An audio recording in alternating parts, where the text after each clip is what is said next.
Bonjour, je vous présente cet ouvrage de Martin Heidegger, Le principe de raison.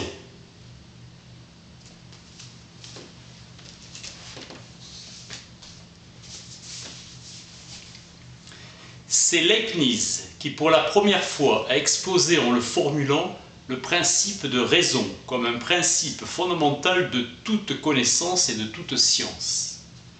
Chaque chose sans exception doit avoir une raison suffisante d'être telle qu'elle est et non pas autrement. La philosophie se définit selon Husserl comme un héroïsme de la raison.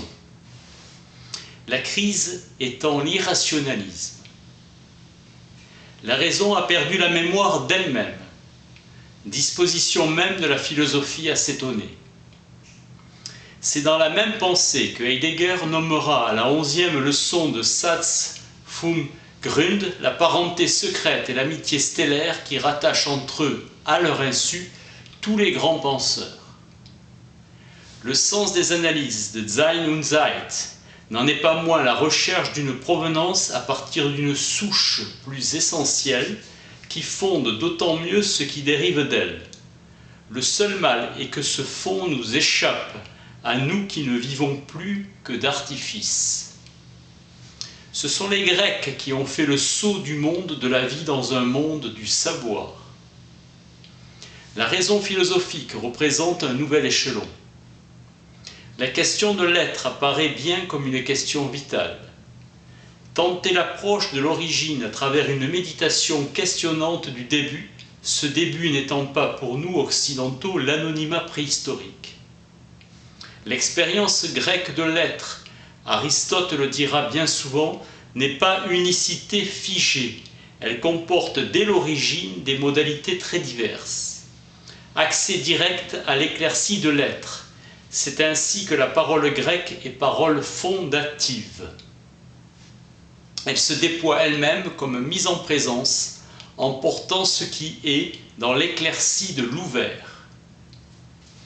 La nostalgie du fondamental nous achemine en vérité, comme l'affirme Descartes, vers la découverte d'un sol sur lequel bâtir est possible. Seul le déploiement qui par lui-même est éclosion peut, en tant qu'épanoui dans la présence, ressortir comme visage et laisser s'étendre une sous-jacente. Retrouver le sens de la parole grecque, ce n'est pas seulement retrouver une antériorité explicative, c'est nous retrouver nous-mêmes dans l'unicité du partage qui est notre partage, celui dont cette parole fut initialement saisie. Heidegger avait coutume de faire violence aux textes allemands et grecs et de les lire en dépit du bon sens. Aussi avance-t-il seul d'un pas de paysan sur le chemin de pensée qu'il s'est choisi, ce chemin qui n'est que chemin, non pas l'unique chemin, et dont rien ne nous assure qu'il soit même ce que l'on entend d'ordinaire par chemin. Rien n'est sans raison, principe de raison.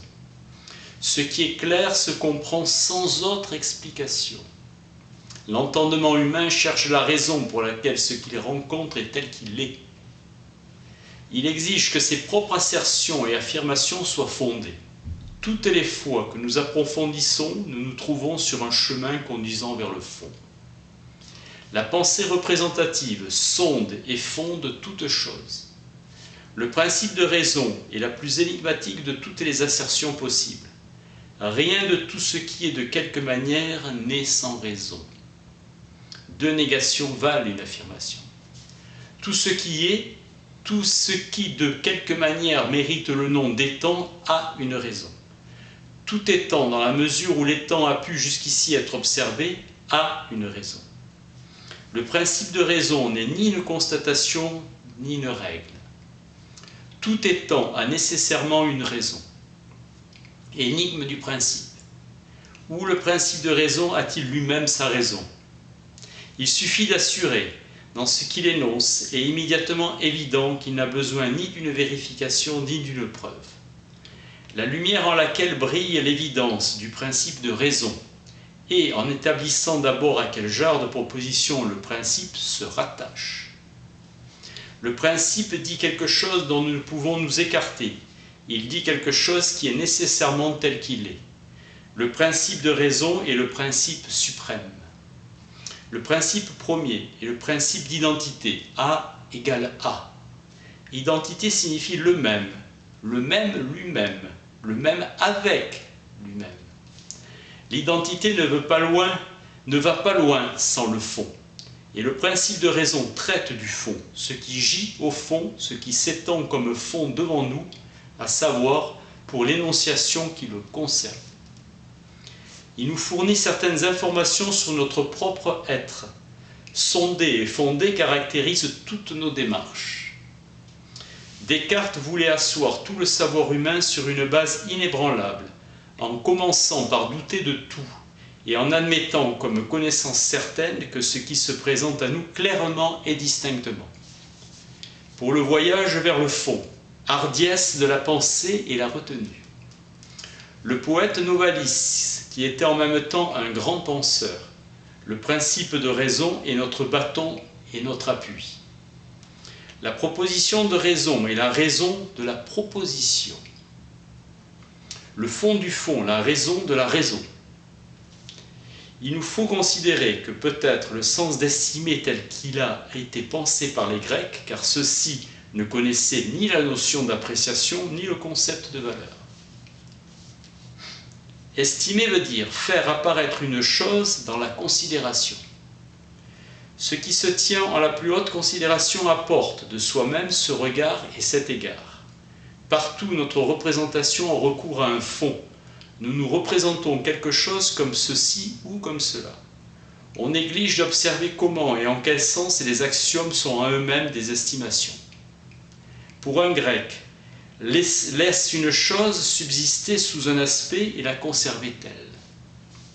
La construction du monde par la technique et la science étend ses propos, ses propres prétentions jusqu'à la mise en forme de tous les fonds. Leibniz qualifie le principe de raison de très puissant principe. Rien n'est sans raison ou aucun effet n'est sans cause, principe de causalité. Leibniz assimile les deux, mais raison et conséquence ne sont pas la même chose que cause et effet. De toute vérité, on peut rendre la raison, Leibniz. La raison est apportée au moi connaissant. La puissance du principe consiste en ce qu'il régit complètement, dirige et soutient toute connaissance qui s'énonce dans des propositions.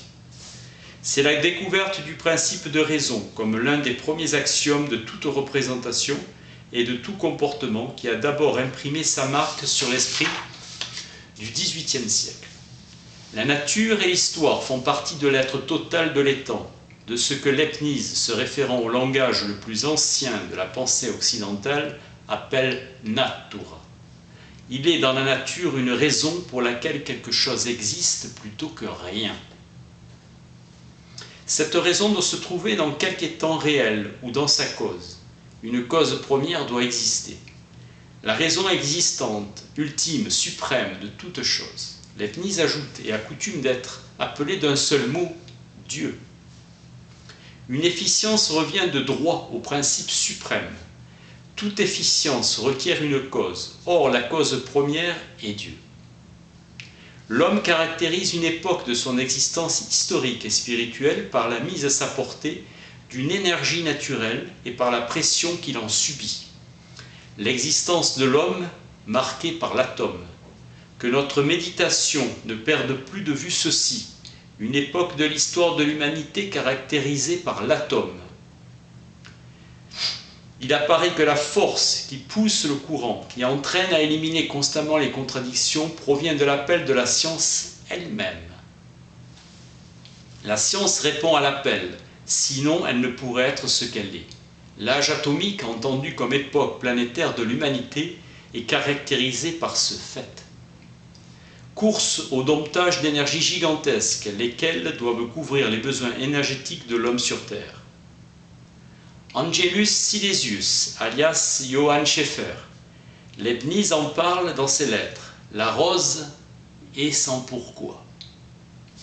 C'est seulement dans l'intégralité des conditions de sa possibilité et de ses raisons que la consistance d'un objet est complètement assurée, parfaite. En tant que cause, la raison est rapportée à l'effet. L'invitation à fournir la raison suffisante de toute chose représentée parle dans ce qui aujourd'hui s'est objectivé sous les noms d'atomes et d'énergie atomique. Leibniz n'apparaît plus dans nos réflexions car il évoque la métaphysique de l'époque moderne. Pas de vérité, c'est-à-dire, suivant Leibniz, pas de proposition exacte sans une raison qui doit nécessairement lui être fournie. La forme rigoureuse du principe de raison devient « rien n'est sans pourquoi ». Les vers du poète médecin contredisent Leibniz. Pour tout ce qui a croissance, le principe n'a pas d'autorité. La science établira que la croissance des plantes a son pourquoi, ses raisons nécessaires, nécessité des causes pour la croissance. La rose sans pourquoi, mais non sans parce que. Le poète se contredit, c'est un mystique. Pourquoi et parce que désignent des choses différentes. Pourquoi sert à demander la raison, parce que répond et indique la raison. Le pourquoi cherche la raison, le parce que la fournit dans le pourquoi. Le rapport à la raison est celui de la recherche, dans le parce que il est celui de l'apport. Les raisons qui qualifient l'être de l'homme comme lié au destin proviennent de l'être de la raison. C'est pourquoi ces raisons sont abyssales. L'homme diffère de la rose, qu'il suit avidement les résultats de son action dans son monde. La rose est sans pourquoi, mais elle n'est pas sans raison. Au fond, le plus secret de son être, l'homme n'est, et véritablement que s'il est, à sa manière, comme la rose, sans pourquoi. La rose, pour autant qu'elle ait quelque chose, ne sort pas du domaine où le très puissant principe exerce sa puissance. Sa floraison est simple éclosion spontanée. Rien n'est sans raison, donne tout à une raison, tout étant en tant qu'étant a une raison.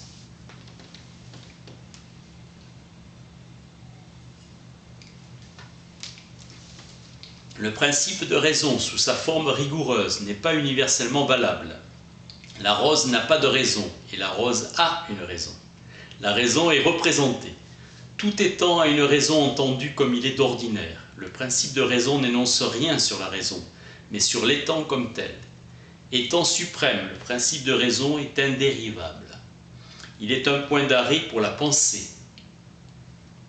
Il ne nous dit rien immédiatement sur la raison, mais bien sur ce qui est. Pour le principe, cet être est présupposé comme une représentation qui va de soi. Penser, c'est entendre et voir. C'est nous qui entendons et non l'oreille, organe sensible en quelque sorte séparé. Ce qui se dit à nous ne devient perceptible que par notre réponse. Notre perception est en elle-même une réponse. À l'être appartient une chose telle que la raison. L'être est de la nature de la raison, il est fond de raison. L'être est fond de raison. L'être est en soi raison qui fonde. Le principe de raison est un dire concernant l'être. L'être en son essence est fond. Le fond demeure à distance de l'être.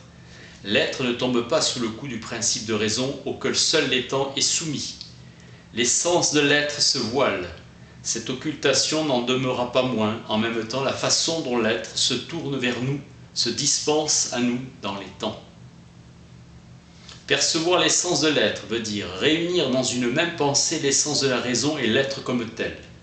Tout tient au chemin veut dire que tout ce qu'il s'agit d'apercevoir, nous le découvrirons jamais qu'en chemin, le long du chemin. L'histoire de l'être, c'est la dispensation de l'être, qui se dispense à nous en même temps qu'il nous dérobe son essence. Dispenser égale déterminer et arrêter par le destin, une destinée heureuse ou triste, funeste. Mais aussi préparer, ordonner, mettre toute chose à sa place. Dans la dispensation de l'être, nous ne pensons pas l'histoire de l'être à partir d'un devenir, caractérisé lui-même par un déroulement et une progression.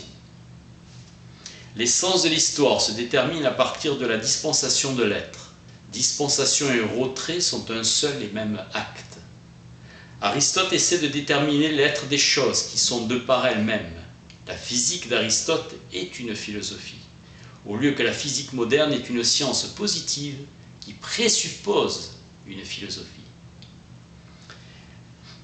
La physique d'Aristote demeure le livre fondamental de ce qu'on appellera plus tard la métaphysique. Celle-ci a déterminé la structure de la pensée occidentale tout entière. Sans la physique d'Aristote, il n'y aurait pas eu de Galilée. Son chemin, sa méthode va vers une chose, il s'agit d'aller vers l'être de ce qui est. Mais le chemin vers l'être de l'étant est d'une nature de direction telle qui nous conduit vers ce qui s'ouvre de lui-même. Et en soi, plus manifeste. Nous n'apercevons jamais l'être immédiatement. L'être est ce qui est de soi plus manifeste. Héraclite, l'être aime se rendre invisible. Se retirer, se tenir en réserve, fait partie de l'être. Son dévoilement est inséparable d'un voilement. L'être comme tel se dérobe d'une façon toujours plus résolue. Par la suite, l'être se dévoilera comme objectivité pour la croissance, ce qui veut dire aussi que l'être apparaîtra comme volonté. L'unicité inapparente de la saisie par le regard et par l'ouïe détermine l'essence de la pensée, laquelle nous a été confiée à nous autres hommes, les êtres pensants. Le principe de raison, soit principe suprême parlant de l'étant, soit proposition concernant l'être. Penser la raison comme être et l'être comme raison. C'est l'appel seul de l'être qui installe l'homme dans son être. C'est uniquement dans et par la dispensation de l'être que nous sommes en destin, et comme être en destin tenu de trouver notre destinée. Parler de l'histoire de l'être n'a de sens que si nous pensons l'histoire à partir de la dispensation entendue comme retrait, mais non pas si en sens inverse, nous nous représentons le destin à partir de l'histoire entendue comme devenir, déroulement continu d'événements. La physique d'Aristote nous montre l'origine essentielle de ce qui, pensé philosophiquement, est la métaphysique et qui le reste à travers toutes ces transformations. Se dévoiler constitue un trait fondamental de l'être. Le développement appartient à ce que l'être a en propre. Se dévoiler n'est pas une propriété de l'être, mais fait partie de sa propriété. Aristote dit l'être est ce qui est en soi le plus manifeste. Un voilement fait partie intégrante du dévoilement. Le retrait est la façon dont l'être déploie son essence. Le voilement, le retrait est une manière dont l'être dure comme être, dont il se dispense, c'est-à-dire se donne. Plus grande est l'œuvre d'un penseur et d'autant plus riche est l'impensé qu'elle renferme, monte à la surface comme n'ayant pas encore été pensée. La raison suffisante est celle qui apporte et présente à l'étant ce qui lui permet d'atteindre la plénitude de son être, la perfection. Selon Kant, la raison est la faculté des principes, c'est-à-dire des propositions de fond, la faculté qui fonde. Sa pensée est dominée par le principe de raison. Critique ne veut jamais dire censure, ni même examen et vérification. La critique ramène la raison dans ses limites. Borne et limite ne sont pas équivalents. La limite était pour les Grecs ce à partir de quoi, ce en quoi une chose commence, éclot, comme ce qu'elle est. La limite ne tient pas à distance, elle fait ressortir la figure qu'elle place dans la lumière de la présence, et elle soutient cette présence. Ces trois critiques visent ce qu'ils nomment les conditions de possibilité a priori. L'homme est l'animal rationnel. En tant qu'être naturel, il appartient au domaine de la nature, en tant qu'être raisonnable, au domaine de la raison, c'est-à-dire de la volonté, et partant de la liberté. La question de la critique est celle des conditions de possibilité, a priori de la nature et de la liberté. D'après Kant, c'est seulement reconduite et rapportée à la raison qu'une chose peut être déterminée touchant ce qu'elle est, et touchant la façon dont elle est, étant pour l'être vivant raisonnable pour l'homme. La raison pure n'est autre chose que le fait de poser, de livrer la raison suffisante de toute chose. L'être se dispense à l'homme en éclairant l'étant comme tel. L'être se déploie comme un dévoilement. La raison est le fond qui fonde.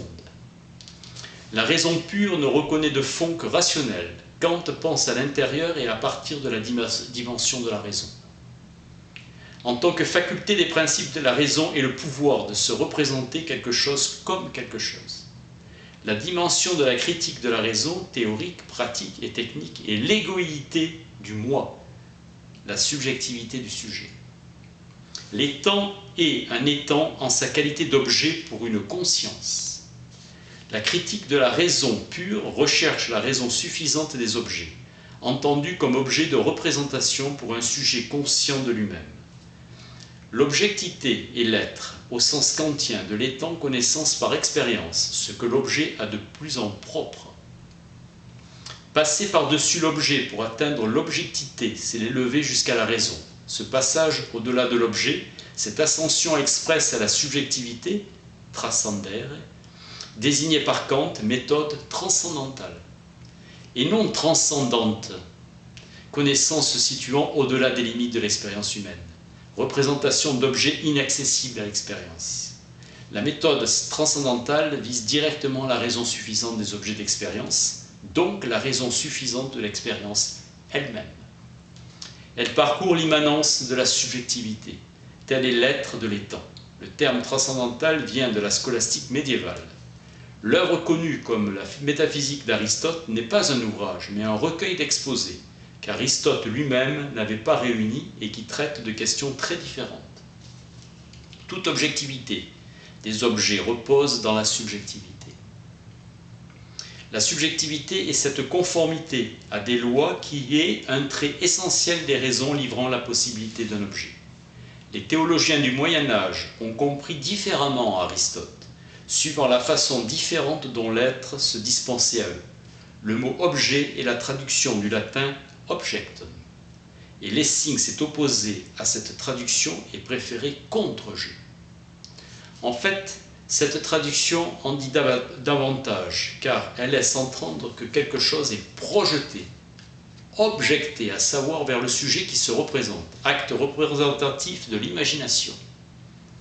La chose présente n'est pas ce qu'un sujet se jette à soi-même comme l'objet, mais bien ce qui advient à l'homme percevant et ce que son regard et son ouïe placent et exposent comme chose à eux, advenue. Dans la présence des dieux, dans leur regard tourné vers nous, les Grecs ont perçu l'emphase le plus inquiétant et le plus fascinant. L'étant est une chose de chaque fois, il a maints visages. Au contraire, l'être est unique. Il est le singulier absolu au sein de la singularité inconditionnée. Nous nous représentons habituellement le repos comme l'absence du mouvement. Le repos n'est pas l'absence, mais bien le rassemblement du mouvement. Ce rassemblement qui est la première source du mouvement. En le reproduisant, il le retient en lui. Il en résulte que le mouvement repose dans le repos.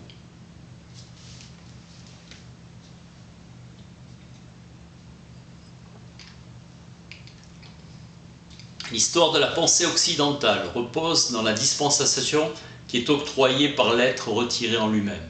Hegel, au sens du concept absolu, se délègue et dispense à la pensée et marque à l'avance d'une empreinte décisive l'époque où se parachève la métaphysique occidentale.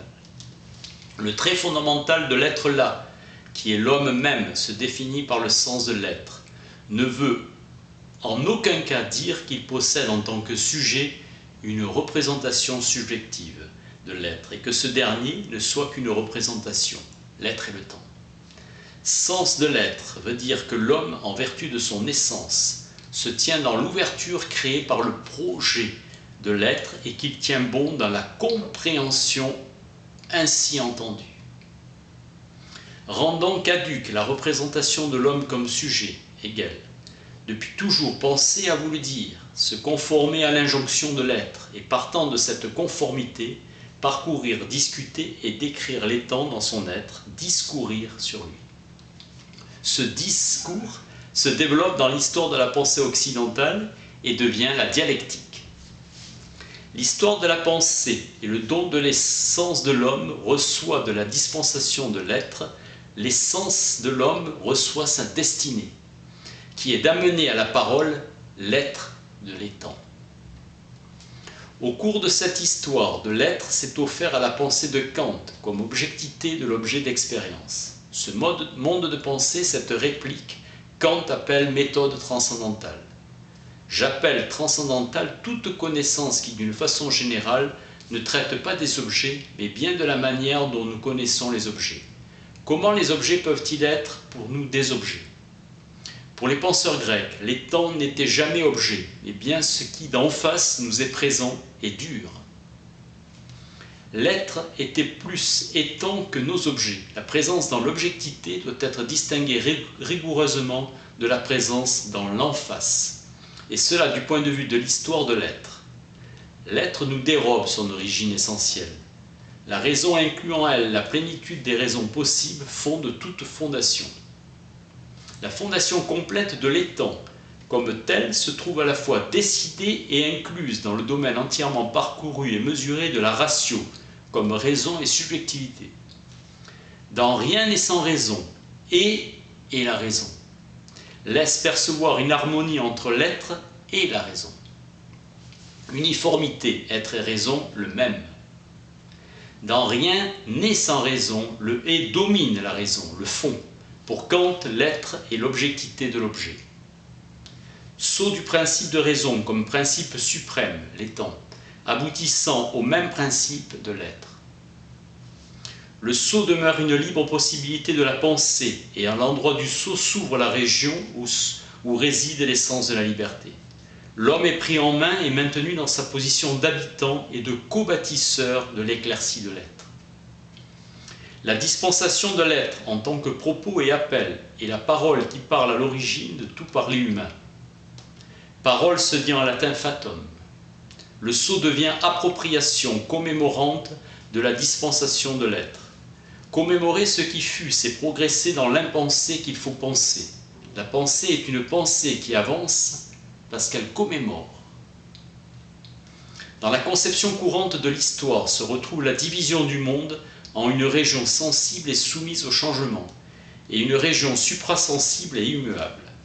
Les tribulations de l'homme et la suite d'événements s'appellent l'histoire. Apercevoir ce qui se retire et s'abrite dans la permanence énigmatique, qui chaque fois se brise et se rassemble dans ce qui est proprement la destinée. La lumière jaillit dans chaque dispensation de l'être. C'est le langage qui parle et non l'homme. C'est dans ces perspectives que le penseur en son langage parle de raison essentielle, causale, déterminante, probante. Ce qui va au fond, au sens d'Hegel, découvre pour la première fois le fond et naît lui-même de cette découverte. Pour Hegel, aller au fond veut dire que les déterminations d'une chose se rassemblent autour de l'unité qui les régit toutes. La transmission met en mouvement l'histoire au sens propre du mot. Accueillir et retenir dans la mémoire l'identité de l'être et de la raison.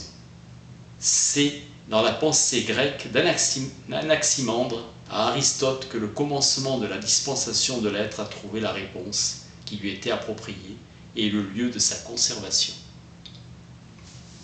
Être veut dire apparaître, dans le non occulté, s'approcher et brillant ainsi durer et demeurer. Dire signifie amener à paraître, faire apparaître une chose avec la figure qui lui est propre. Dire pour les Grecs est rassembler, mettre l'un avec l'autre. Tout étant demeure déterminé par l'être, à savoir par la fondation, que l'étant lui-même est toujours appuyé sur des raisons. L'être laisse éclore en même temps qu'il rassemble et abrite. Éclos pour remplir une durée et prendre place parmi les choses écloses et dévoilées. Toute pensée, tout effort, tout comportement de l'homme, dès qu'ils sont liés à des représentations, résulte de l'essence de l'être. La chose devant nous parvient à la lumière. Cause et principe ont le caractère de ceux qui fondent, et parce qu'ils procèdent de l'essence du fond, ils appartiennent à l'être comme le fond. L'être défini au sens transcendantal comme objectivité et condition de possibilité de l'objet, l'être disparaît au profit de la condition de possibilité et qui est de la nature de la raison et de la fondation à sens rationnel de ces deux mots. L'être, lorsqu'il voile son essence, fait apparaître la raison ou fond sous la forme des causes et principes des fondements rationnels. Dans la dispensation de l'être, être et raison sont le même, et ils demeurent dans une mutuelle appartenance qui se relâche et devient une différence variable, suivant les époques de l'histoire. Pour autant que l'être s'étend comme fond, il est lui-même sans fond. L'être en tant qu'être demeure sans fond. Le fond, celui qui devrait d'abord fonder l'être, demeurer loin de l'être, sans rapport avec lui. L'être, le sans fond, le sans raison l'abîme. Être égale raison. L'être est fond qui fonde et il n'a pas de fond. L'être est sans raison pour autant qu'être et raison le même. Pour Leibniz, pendant que Dieu joue, le monde se fait. Dans le fragment 52, Héraclite dit « La dispensation de l'être est un enfant qui joue, qui pousse ses pions sur un damier. Le jeu est sans pourquoi.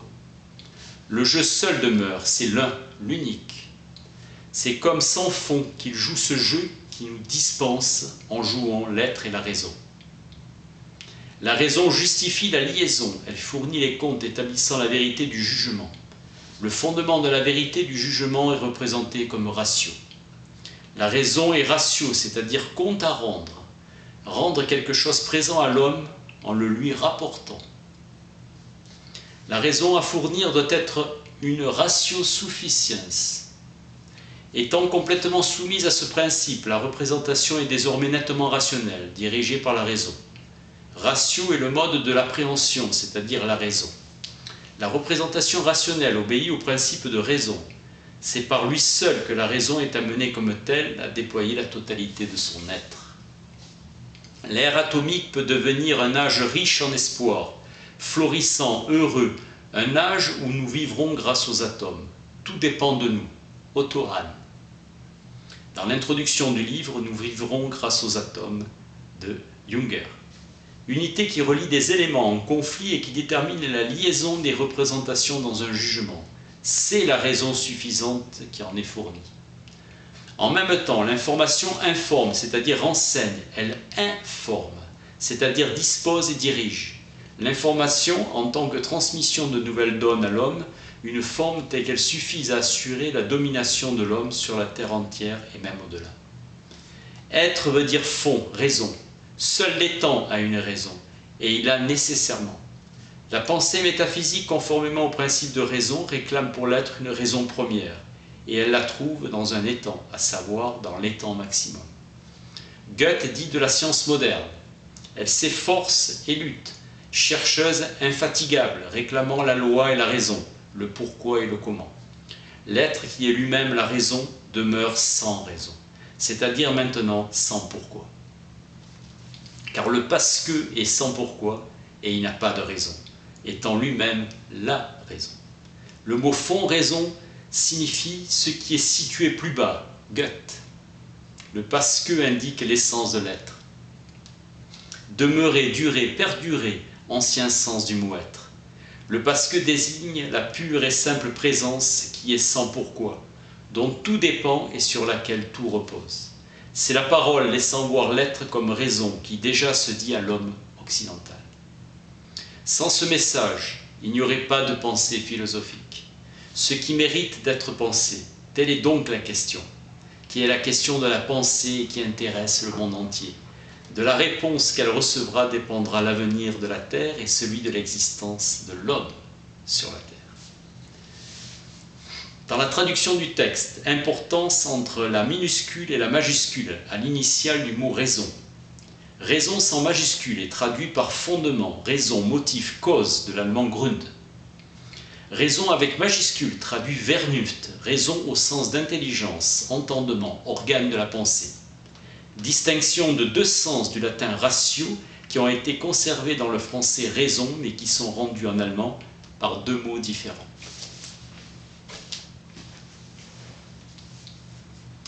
Martin Heidegger, le principe de raison. Merci.